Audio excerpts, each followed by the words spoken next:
चलिए एक और हेडिंग डालेंगे, accounting for change in method of depreciation.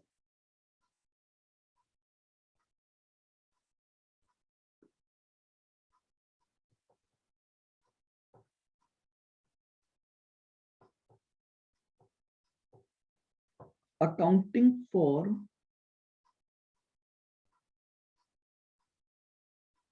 change in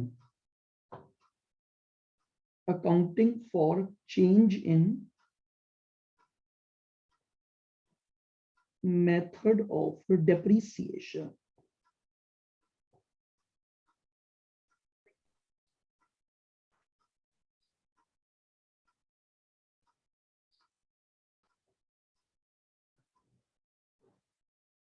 देखिएगा, चेंज इन मेथड का मतलब आपको वैसे ही समझ में आ गया होगा इसके नाम से ही। मेथड को चेंज करने का मतलब है, हमने इनिशियली जब असेट खरीदी थी तो ये डिसाइड किया था कि हम इस असेट पर स्ट्रेट लाइन मेथड फॉलो करेंगे। कुछ साल बाद हमें लगा कि यार नहीं, लॉ के कंप्लायंस की वजह से या अपनी असेट की ट्रू वैल्यू को फाइंड आउट करने के लिए हमें क्या करना चाहिए, WDV मेथड पर जाना चाहिए। तो अब हम ये डिसाइड कर रहे हैं कि अब हम अपनी असेट को क्या करेंगे, WDV मेथड से लेकर आएंगे। तो हमने जब ये मेथड का चेंज किया तो उस समय पर हम इसकी अकाउंटिंग कैसे करेंगे, बस इसी बात को ये बताता है। तो इसमें लिखो सबसे पहला point,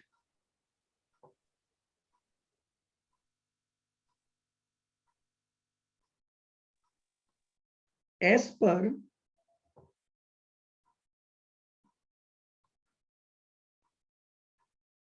principal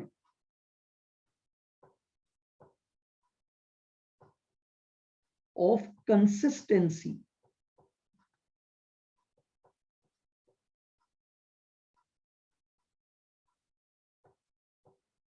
as per principle of consistency,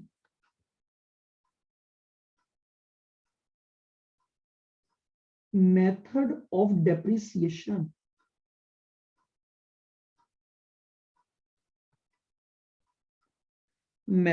depreciation must be same from period to period।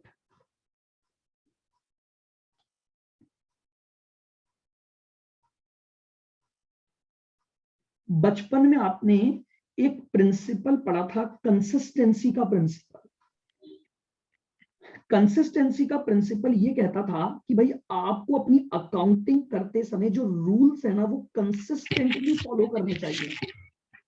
ऐसा नहीं होना चाहिए कि एक साल के अकाउंट्स बनाते समय तो आपने कुछ और प्रिंसिपल को फॉलो कर लिया और अगले साल के अकाउंट बनाते समय आपने कुछ और प्रिंसिपल को फॉलो कर लिया। ऐसा नहीं करना चाहिए, आपको कंसिस्टेंसी रखनी चाहिए। तो in the same manner depreciation का मेथड भी पीरियड टू पीरियड क्या रहना चाहिए, आपका सेम रहना चाहिए। ये बेसिक प्रिंसिपल कहता है आपका।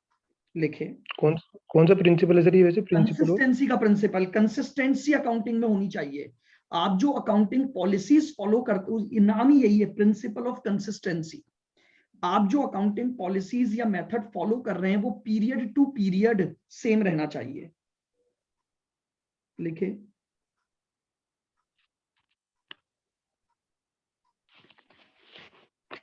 entity can change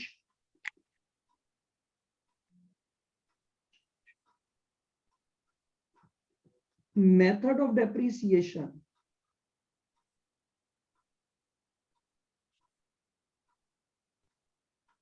entity can change method of depreciation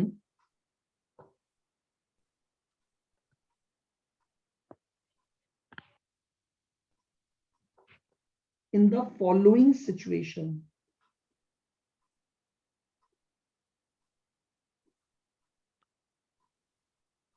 अगर आपको चेंज करने की जरूरत पड़े तो कब करोगे? जब इनमें से कोई घटना घटित हो जाए तो आप करोगे। फॉर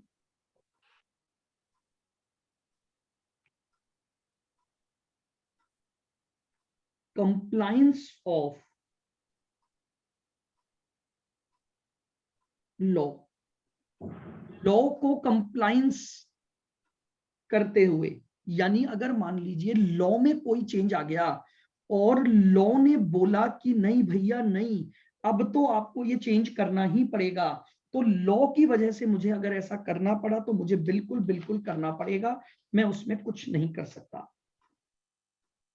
बी, कंपलसरी हो जाएगा ना वो दूसरा हाँ जी फिर। बिल्कुल।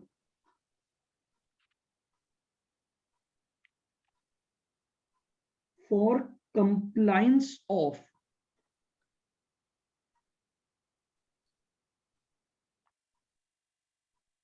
Accounting standards,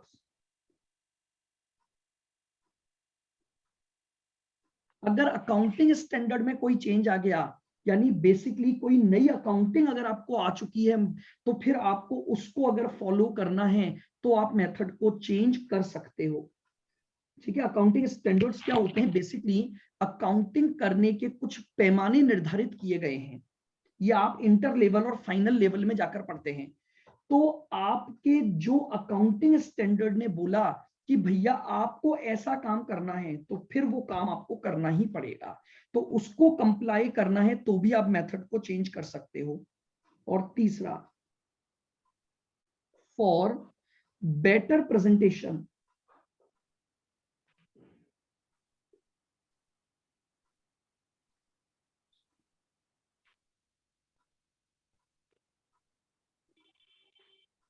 for better presentation of financial statement,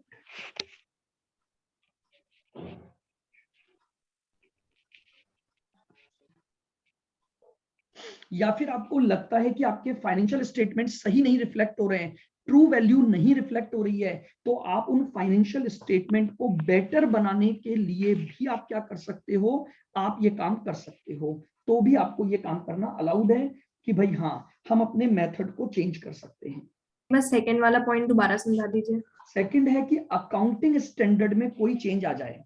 देखिए क्या होता है कि आपके कुछ स्टैंडर्ड्स बनाए गए हैं, स्टैंडर्ड का मतलब समझते हो, एक पैमाना निर्धारित किया गया है, एक बेस बना दिया गया कि अगर आपको डेप्रिसिएशन की अकाउंटिंग करनी है तो वो इस स्टैंडर्ड के अकॉर्डिंग ही करनी पड़ेगी, इस स्टैंडर्ड में बताए गए मेथड से ही करनी पड़ेगी।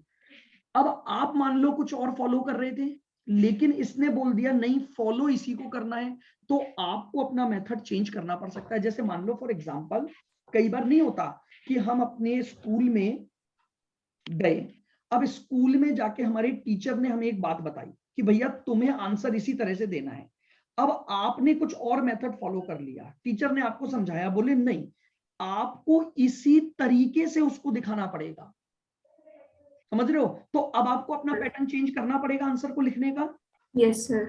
वही बात यहां पर बताई गई है कि आप भले ही कुछ भी फॉलो कर रहे थे, लेकिन अब एक स्टैंडर्ड आ गया, उस स्टैंडर्ड ने बोला कि डेप्रीसिएशन ऐसे ही निकालोगे, डेप्रीसिएशन ऐसे ही अपनी बुक्स में शो करोगे, तो आप यस सर। अब उसे फॉलो करना पड़ेगा। और फॉलो करने के लिए मे बी पॉसिबल कि आपको अपने मेथड को क्या करना पड़ जाए, चेंज करना पड़ जाए। सर हाँ जी, सर इनकी तो सर अपने पहले भी सर नाम वगैरह आते थे ना, अकाउंटिंग स्टैंडर्ड ये इतने नंबर, सर ये आते भी बिल्कुल थे फिर बिल्कुल आएंगे, वो मैं आपको आपके फर्स्ट यूनिट जो है ना फंडामेंटल अकाउंटिंग, हाँ उसमें आएंगे वो सब नाम कि हमारे अभी कितने अकाउंटिंग स्टैंडर्ड्स हैं, किसका क्या नाम है, वो सब पढ़ेंगे। इसमें आते हैं कि सर अपने अपने हाँ, वजह एक आध ऑब्जेक्टिव में पूछा जाएगा कि इस अकाउंटिंग स्टैंडर्ड में क्या बताया है, और इस तरह से कितने हैं सर ऐसे? बताऊंगा मैं, क्यों चिंता कर रहे हो। How to account for change in method of depreciation.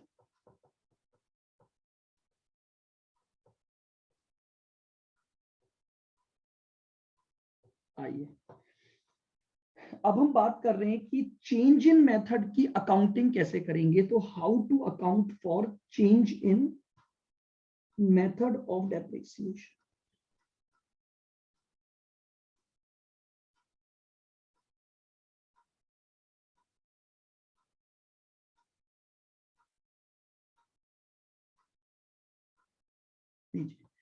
अगर अब हमें दे दिया गया कि भैया आप बताओ कि हमने मेथड को चेंज किया है, तो आप किस तरह से इसको अप्लाई करोगे।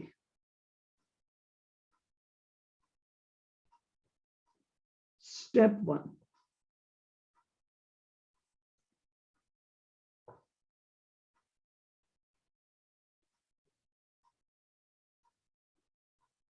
Calculate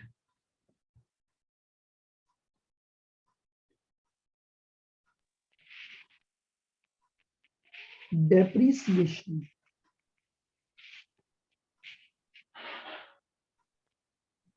on asset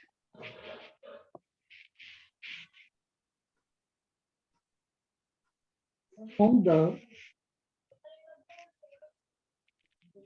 date of purchase.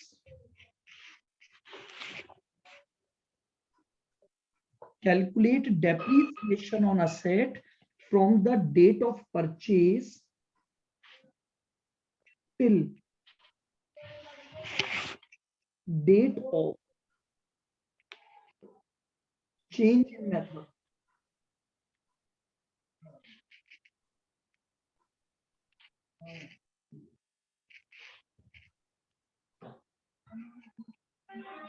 As per old method.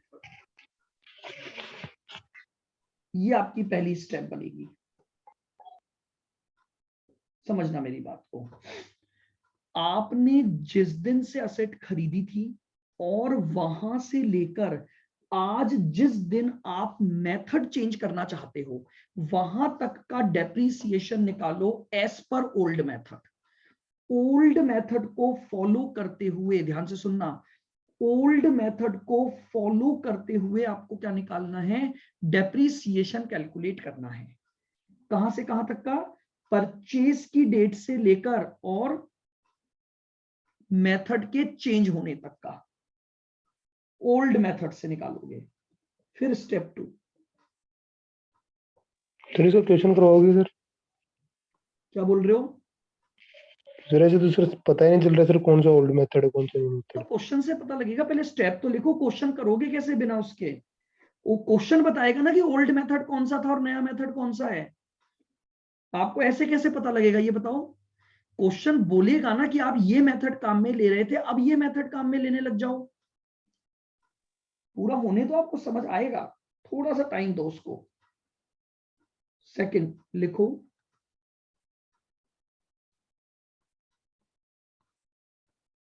Calculate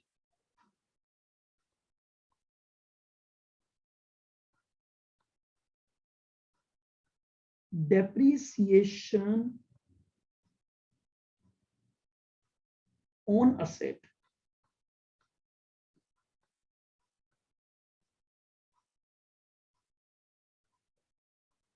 from the date of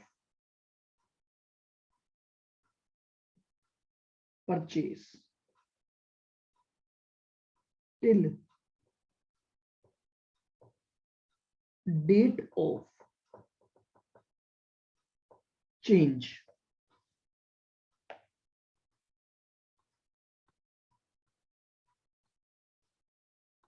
in method।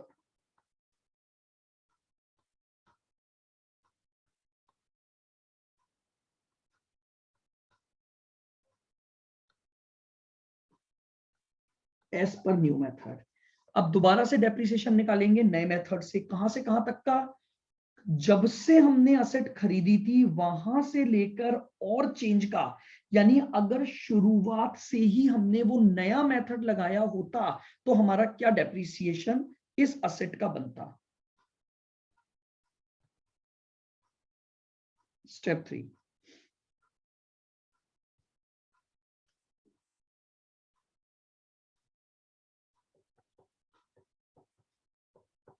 Calculate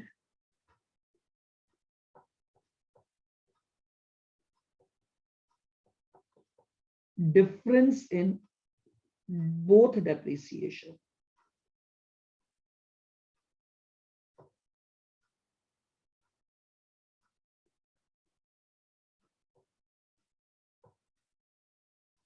and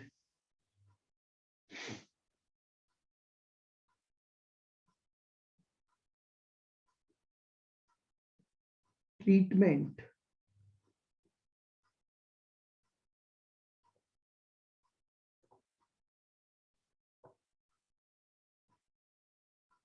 करेंगे अब उसका।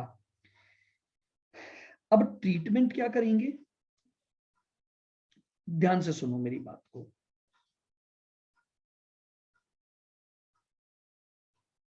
मान लो यहां मैंने आपको दी ओल्ड डेप्रिसिएशन और यहां मैंने लिखा न्यू डेप्रिसिएशन, ठीक है। अब एग्जाम्पल के तौर पे लिख रहा हूं, मान लो असेट का जब आप ओल्ड मेथड से काम कर रहे थे, मैं ओल्ड लिख भी देता हूं, मान लो ये SLM था और नया मेथड हमने WDV ऑप्ट किया, तो मैंने जब SLM से डेप्रीसिएशन निकाला तो मुझे पता लगा डेप्रीसिएशन बना 40, और अगर मैं नया से लेता हूं तो नए से मेरा बनता है 55,000। या दूसरी सिचुएशन, यहां बना 40 लेकिन यहां बनता 35, या तो ज्यादा या कम, दो ही एडजस्टमेंट होंगे। अगर बराबर है तो मुझे कुछ करना ही नहीं है। बात आ रही है समझ में? ओल्ड का डेप्रीसिएशन 40 था, नया डेप्रीसिएशन 55। मुझे एक बात बताओ, क्या डेप्रीसिएशन लगाने से असेट की वैल्यू कम होती है या नहीं होती? बताओ सर। होती है ना, होती है। आपको अब सुनो, मैं बोल रहा हूं आपने अपनी असेट की वैल्यू कितने से कम कर रखी? 40,000, जबकि करनी कितनी चाहिए थी? 55,000 से। तो अगर 15 से और कर दूं तो सही हो गई अकाउंटिंग बिल्कुल, और नए यस सर, मेथड पे पहुंच गया। Yes sir. लाइन को फिर सुन लेना, ओल्ड मेथड से आप अकाउंटिंग करते आ रहे हो, आपने 40,000 का डेप्रीसिएशन असेट पर लगाया, तो आपने एंट्री की होगी डेप्रीसिएशन टू असेट 40,000 और डेप्रीसिएशन को P&L में डाल दिया। मैं बोल रहा हूं अगर 40 के बजाय 55 लिखते तो आपकी असेट 55,000 से कम होती या नहीं होती? होती। तो 40 से तो आप कम कर ही चुके हो ना। Yes sir. 40 से तो आप कम कर ही चुके हो, अगर 15 से और कर दोगे तो क्या अकाउंटिंग सही हो गई या नहीं हो गई? हो जाएगी सर फिर अगर कर देंगे तो फिर स्टार्टिंग से यही माना जाएगा कि अपन उस वाले मेथड से कर रहे हैं। यही तो करना है चेंज इन मेथड को, यही तो करना है कि अगर शुरुआत से ही ये मेथड लेता तो आज असेट की वैल्यू 55 से कम होनी चाहिए थी, तो आप कर दो, सही ले आओ अपनी अकाउंटिंग को, और मेथड चेंज हो गया आपका। तो बताओ अब अगर 15 से कम करोगे तो एंट्री क्या करोगे इस पहली सिचुएशन में? Sir depreciation to machine, depreciation को अब नहीं लाएंगे क्योंकि अपन पुरानी वाले ईयर को कर रहे हैं, तो डेप्रीसिएशन अकाउंट P&L में जाके क्लोज हो चुका होगा। Yes sir. तो एक ही बात है, मैं डेप्रीसिएशन के बजाय P&L लिख दूं तो कोई दिक्कत नहीं, जरूर तो कोई दिक्कत नहीं है, ब्रैकेट में लिख दो चाहे सर फिर। तो एंट्री बनी profit and loss account debit.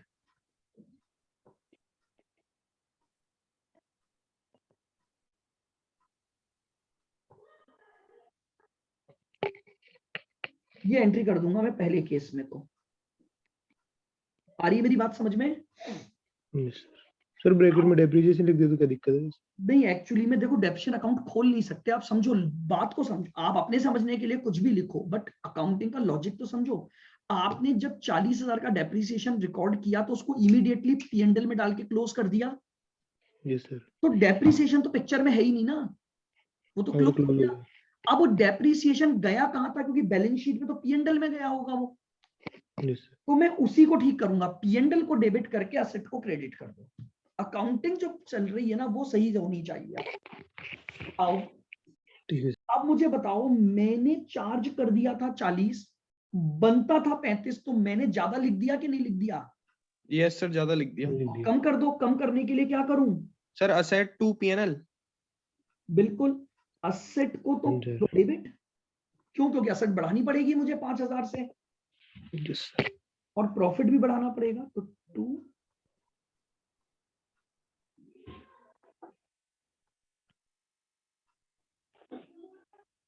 Profit and loss account.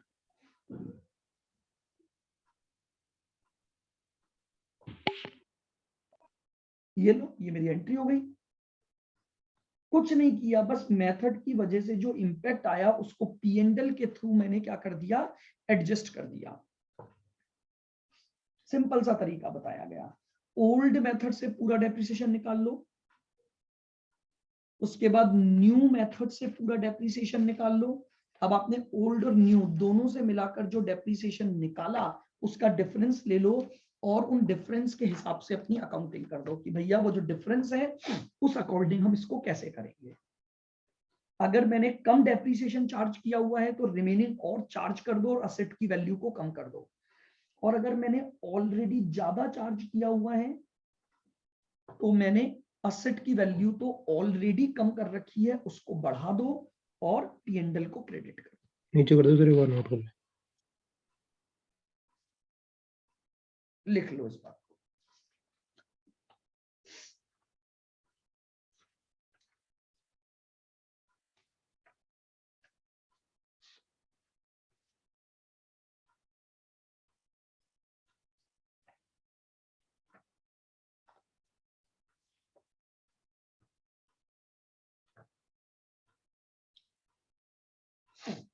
बताइए, आई बात समझ में?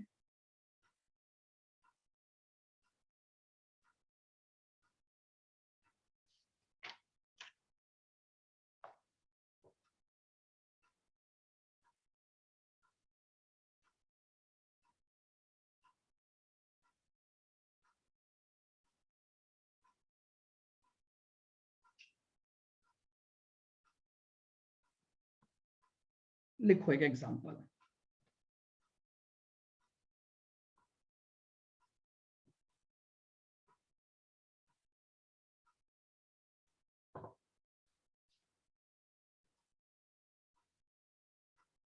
A Limited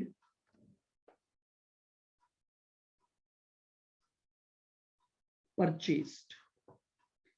A Limited purchased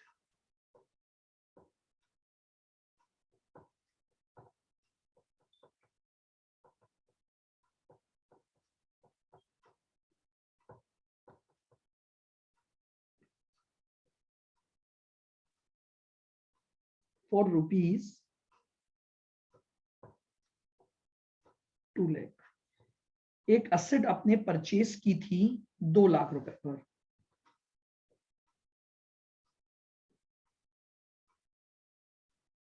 A Limited follow straight line method of depreciation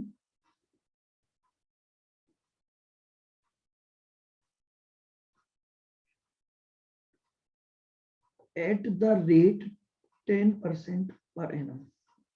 और कंपनी ने ये डिसाइड किया था कि हम डेप्रीसिएशन के लिए क्या करेंगे, स्ट्रेट लाइन मेथड को काम में लेंगे। हम जब से एसेट खरीदी हमने ये मेथड लगा रखा है। लिखें,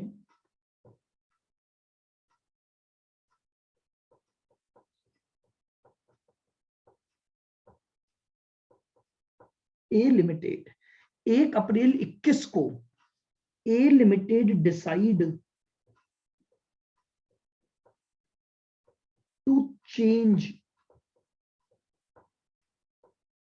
A Limited decide to change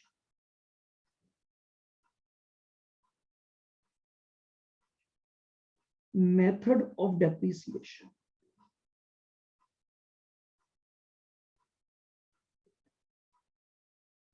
बहुत ध्यान से सुनना। 1 अप्रैल 21 A Limited decide to change method of depreciation from straight line method to WDV method। बताओ समझ आ गया ओल्ड मेथड कौन सा था और नया मेथड कौन सा होगा? Yes sir. ओल्ड मेथड तो आप क्या ले रहे थे फॉलो? SLM SLM, और आप चेंज करना है आपको WDV में। Rate of depreciation.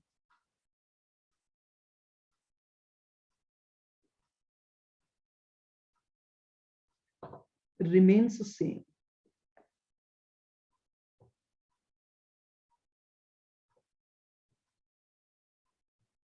Rate of depreciation में हम कोई चेंज नहीं करेंगे। वो बोल रहा है डेप्रिसिएशन की रेट वही रखो जो डेप्रिसिएशन की रेट आपकी स्ट्रेट लाइन में चल रही थी।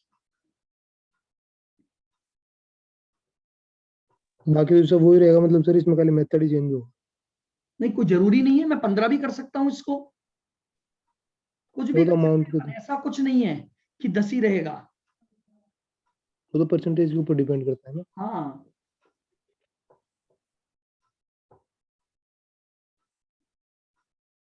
पास journal entry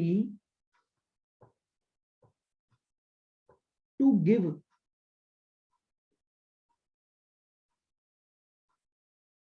the effect of change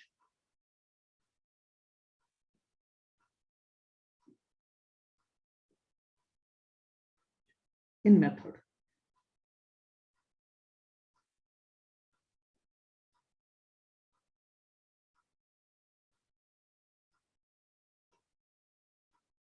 ये लीजिए, ये मैंने आपको इस कॉन्सेप्ट को समझाने के लिए एग्जांपल ले लिया।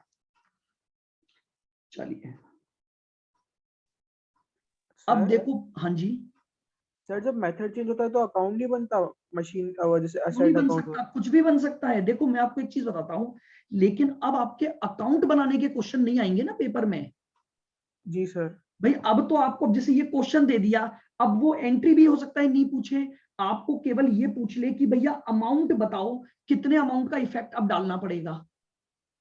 अब तो यस क्वेश्चन ऐसे बनेंगे आपके कि आप केवल ये बता दो कि चेंज इन मेथड की वजह से आप जो जर्नल एंट्री डालोगे उसमें एक अमाउंट आएगा कि भैया कितने अमाउंट से कम या ज्यादा करना है, बस वो अमाउंट कैलकुलेट करके बता दो आप। वैसे तो अकाउंट ही आते थे इसके कि भैया अकाउंट बनाओ, पहले पुराने मेथड से बनाएंगे फिर नए मेथड से बनाएंगे आगे जाकर। Okay sir. लेकिन सर अभी तो वैसे पूरे वैसे बनाना पड़ेगा ना, पहले बोलेगा फिर वो।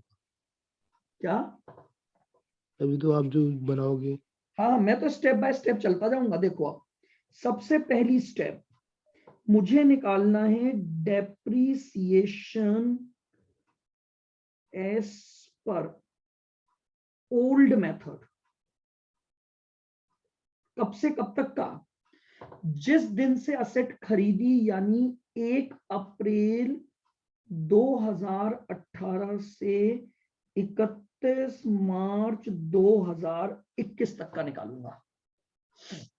बताओ, पहली स्टेप यही लिखी थी आपने, ओल्ड मेथड से डेप्रिसिएशन निकालो। और कहां से कहां तक का निकालो?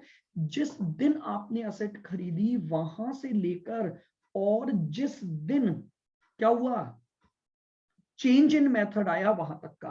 कितने साल हो गए बताओ ये? तो देखो 18-19, 19-20 और 20-21। चूंकि SLM है तो मैं एक साथ निकाल सकता हूं।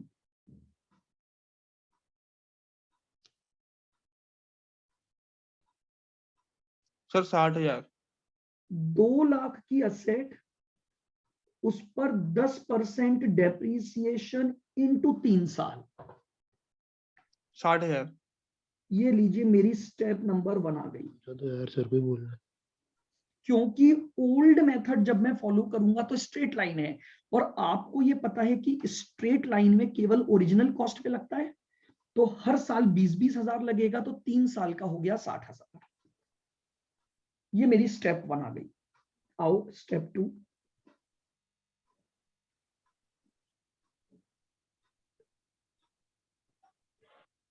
अब 60 पे लग जाएगा ना सर? क्या?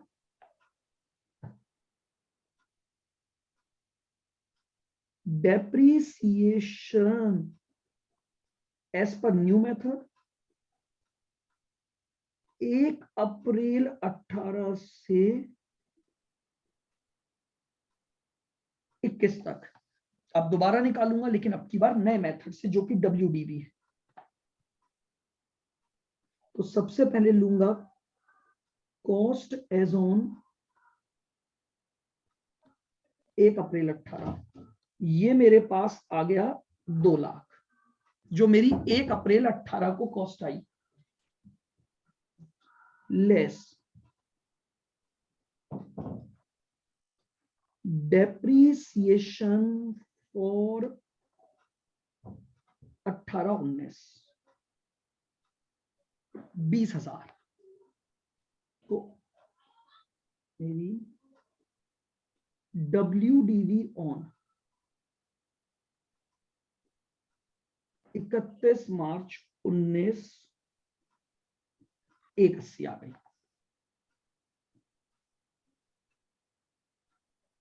Less depreciation for 19-20। 180 पर 10% लगाऊंगा तो डेप्रीसिएशन बना 18। 1,62,00,000। ये आ गई WDV ऑन 31 मार्च 20 1,62,000। एक और साल का लगेगा, लेस 1,45,800। Depreciation for 20-21 1,45,800। 1,45,800। बोलो क्या ये समझ आ गया यहाँ तक? Yes sir. अब टोटल डेप्रीसिएशन निकाल लो, कितना लग गया इस नए मेथड से। टोटल 54,200।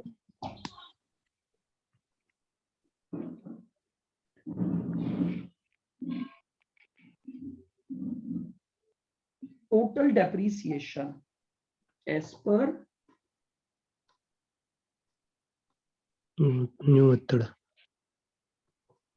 New method. चलो जरा देखें, तो टोटल आ गया 20 प्लस 18 प्लस 16,200।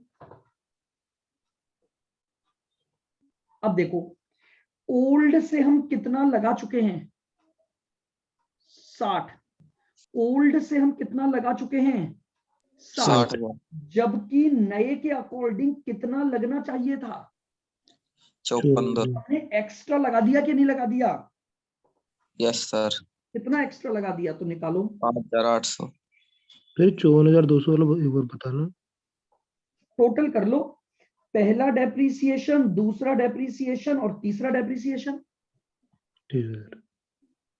तो एक्स्ट्रा डेप्रीसिएशन हमने लगा दिया 60,000 माइनस 54,200, 5800। 5800। बताओ अगर मैंने ज्यादा डेप्रीसिएशन लगा दिया तो असेट की वैल्यू कम कर दी होगी, तो बढ़ा दूं अब। तो एंट्री क्या बन गई, asset to P&L। asset account debit 5,800 to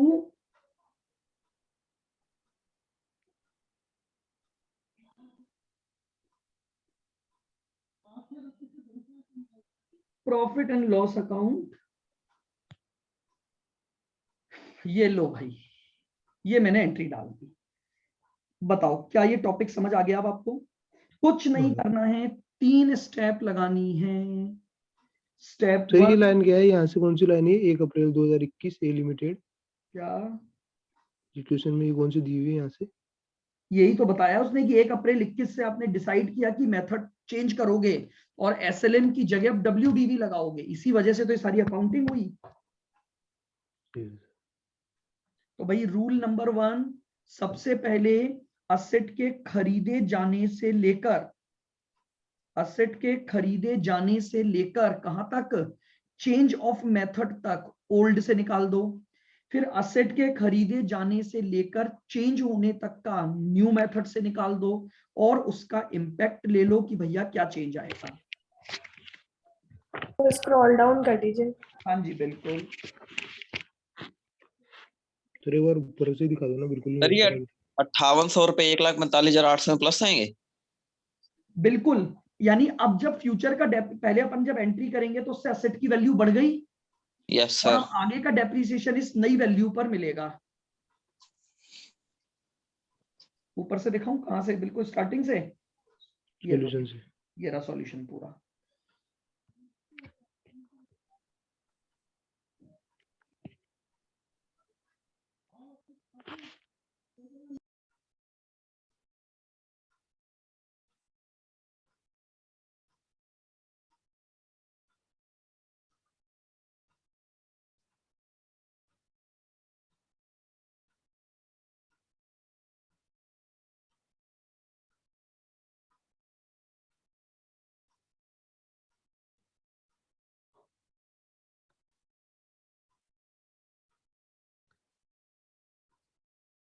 बोलो क्या ये पॉइंट समझ आया आपको? सर ये 3 साल का निकला नहीं ऊपर जो आपने दो टोटल डेप्रिसिएशन निकाला? हाँ जी, ये भी 3 साल का है, ये भी 3 साल का है, और इसको मैंने कंपेयर कर लिया।